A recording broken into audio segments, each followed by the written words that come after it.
The Young and the Restless spoilers Sharon's miraculous journey, a tale of resilience and redemption. The night was dark, and the rain fell mercilessly on the cold asphalt as Sharon stumbled forward, her bare feet scraping against the rough surface of the road.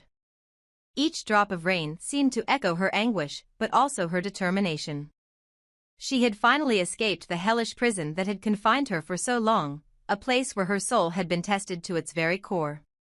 She didn't know how far Genoa City was, but the thought of returning to the life and people she loved fueled every shaky step she took. The rain pierced her skin like shards of ice, but she didn't care. The world seemed foreign and distorted, a strange liminal space where reality blended with dreams, but Sharon had one goal: to make it back home. She carried no possessions, only the weight of her own trauma and the fire of her willpower.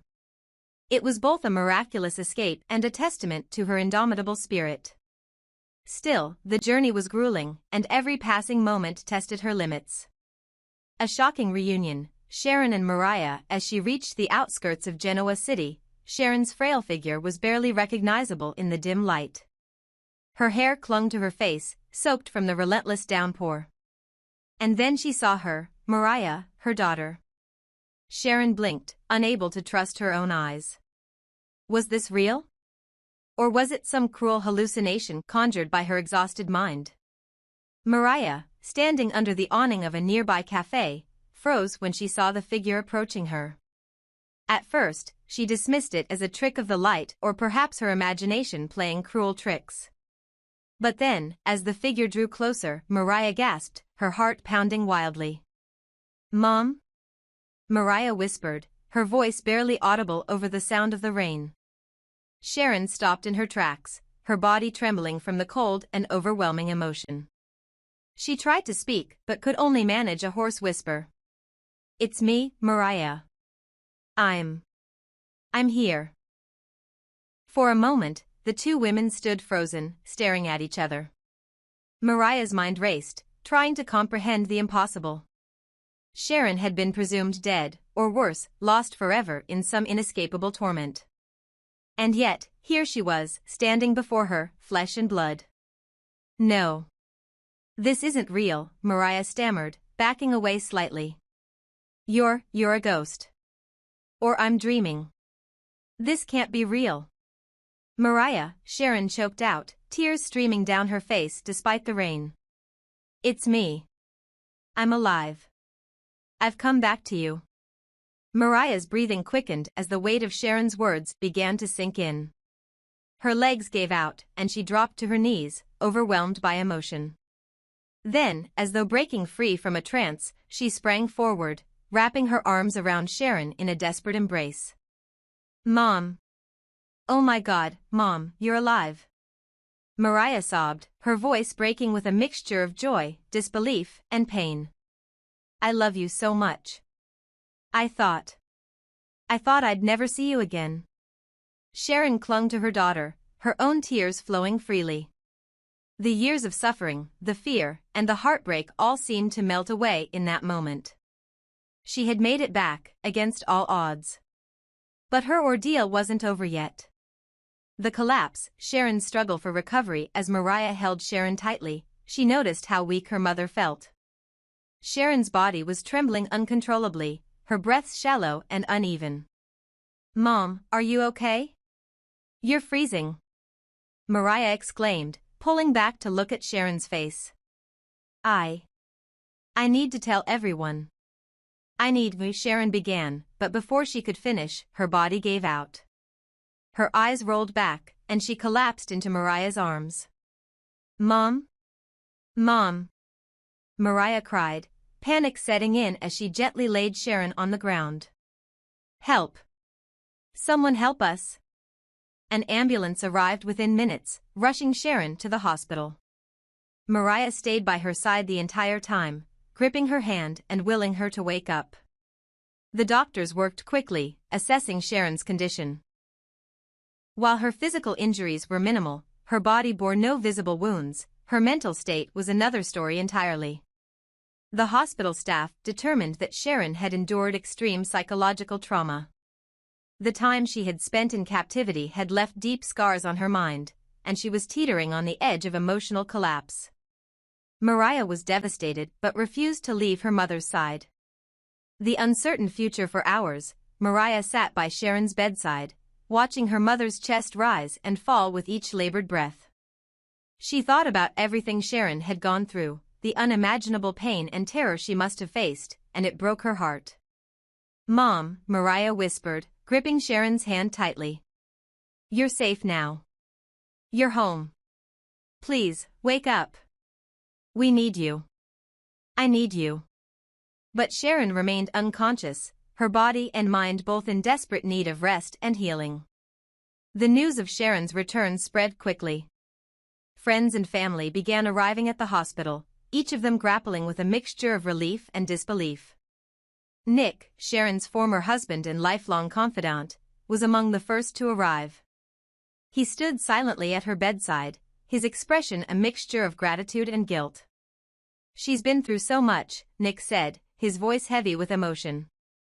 "But if anyone can come back from this, it's Sharon. She's the strongest person I know." Will Sharon wake up? As the hours turned into days, the question lingered in everyone's mind: would Sharon wake up? And if she did, would she be able to recount what had happened to her? There were so many unanswered questions about her escape, her captors, and the horrors she had endured. For Mariah, the most important thing was seeing her mother open her eyes again. "You've already done the impossible, Mom," she whispered. "You made it back to us. Now, you just have to wake up. Please." The road ahead would be long and difficult, but one thing was certain: Sharon's journey was far from over. The love and support of her family would be her anchor as she navigated the painful process of healing. In that quiet hospital room, surrounded by the people who loved her, Sharon lay still. But somewhere deep inside, a spark of resilience burned, waiting for the moment when she could finally open her eyes and reclaim her life. The battle behind the curtain, Jordan's ignorance and Sharon's hidden strength. In another part of Genoa City, Jordan remained blissfully unaware of the miracle unfolding at the hospital. For him, the world was still under his control, every piece of his plan moving precisely as he orchestrated. His arrogance was bolstered by one singular belief: Sharon's life was in his hands. Jordan had been manipulating and threatening Claire, Nikki, and Victoria, using Sharon as his ultimate bargaining chip. He wielded her supposed captivity like a weapon, believing it gave him unchecked power. "As long as Sharon remains in my grasp," Jordan had smugly declared during one of his confrontations with Nikki, "none of you will dare cross me." Little did he know, the foundation of his power had already crumbled. Sharon had escaped. She was alive. And her existence was about to unravel everything Jordan had worked so meticulously to build. The illusion of control, Jordan's misstep. While Jordan was busy trying to corner his enemies, Claire worked tirelessly behind the scenes. She was no stranger to his manipulative ways, and this time, she was determined to outsmart him. Despite his threats, Claire began to quietly investigate, reaching out to anyone who might have information about Sharon's disappearance. Meanwhile, Nikki and Victoria were playing a dangerous game of their own, pretending to comply with Jordan's demands while secretly gathering evidence to bring him down. But they all believed the same lie that Jordan believed: Sharon was still lost to them, trapped in some unknown place with no way out. That illusion shattered the moment Sharon's name resurfaced in Genoa City. Claire overheard whispers about Sharon's return, and her heart skipped a beat. Could it be true? She didn't want to believe rumors, but the possibility filled her with a cautious hope. If Sharon was alive, it would change everything. The revelation: Sharon confronts Jordan. What Jordan didn't anticipate was the day he would come face to face with the woman he believed he had destroyed. When Sharon finally opened her eyes after days of rest, her mind was foggy, her body weak, but her spirit was as fierce as ever. She quickly learned of Jordan's continued torment of her loved ones, and a fire ignited within her. She may have been broken before, but now she was ready to fight back. With the support of Mariah, Nikki, and the rest of her family, Sharon decided it was time to confront the man who thought he had stolen her life. She entered the room where Jordan stood, his usual smug confidence plastered across his face. But when Jordan turned and saw her, the blood drained from his face. For a split second, he thought he was seeing a ghost. "Sharon," he whispered, his voice trembling. Sharon stood tall, her eyes blazing with determination. "You didn't win, Jordan. I'm still here."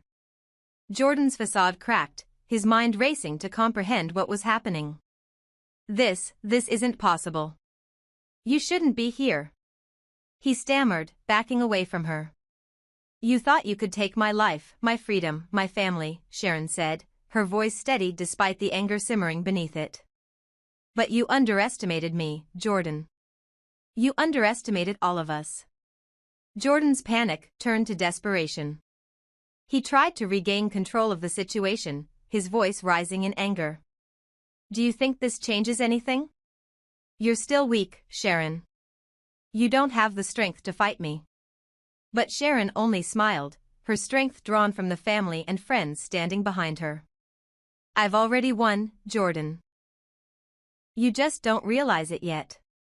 Sharon's healing and the road ahead. Despite her powerful confrontation with Jordan, Sharon's recovery was far from complete. Her body was healing, but the mental scars ran deep. The doctors had warned her family, Sharon needed time and space to rebuild herself. The trauma she had endured could not be erased overnight. "Her nerves are extremely fragile," the doctor explained to Mariah and Nick during a quiet moment in the hospital. "She's making progress, but any additional stress could hinder her recovery. Right now, what she needs most is rest and support. No one should pressure her to relive what she's been through." Mariah nodded, her expression somber. "We understand. She's been through so much already. We'll do everything we can to protect her." And protect her they did. The Newman and Abbott families rallied together, putting aside their differences to shield Sharon from further harm. They knew Jordan's threat was far from over, but for now, their priority was Sharon's healing. A ticking clock. Jordan, meanwhile, was a man on the edge. Sharon's return had thrown his plans into chaos, but he wasn't ready to give up. He still had allies, resources, and enough arrogance to believe he could turn the situation back in his favor. "What do you plan to do now?" Claire asked him, her voice laced with disdain. She had grown tired of his manipulations and was secretly plotting her own way out. Jordan smirked, his confidence returning. "Sharon may have escaped, but she's still broken. And as long as she's broken, I can still control the narrative. Let her family celebrate for now, it won't last." But deep down, even Jordan couldn't ignore the truth, Sharon was a survivor. And survivors had a way of defying even the most carefully laid plans. The question that remains: as the days passed, Sharon began to regain her strength. With each passing moment, her resolve grew stronger. She knew she couldn't allow Jordan to continue hurting the people she loved, but she also knew she couldn't rush back into the fray until she was ready. Her family waited anxiously, unsure of what would come next. Would Sharon find the strength to testify against Jordan? Could she overcome the shadows of her past to reclaim her life? One thing was certain, Sharon's journey was far from over, and the fight for justice was just beginning. This installment expands the tension between Sharon and Jordan while diving deeper into the emotional stakes for all the characters involved. Let me know if you'd like any more tweaks.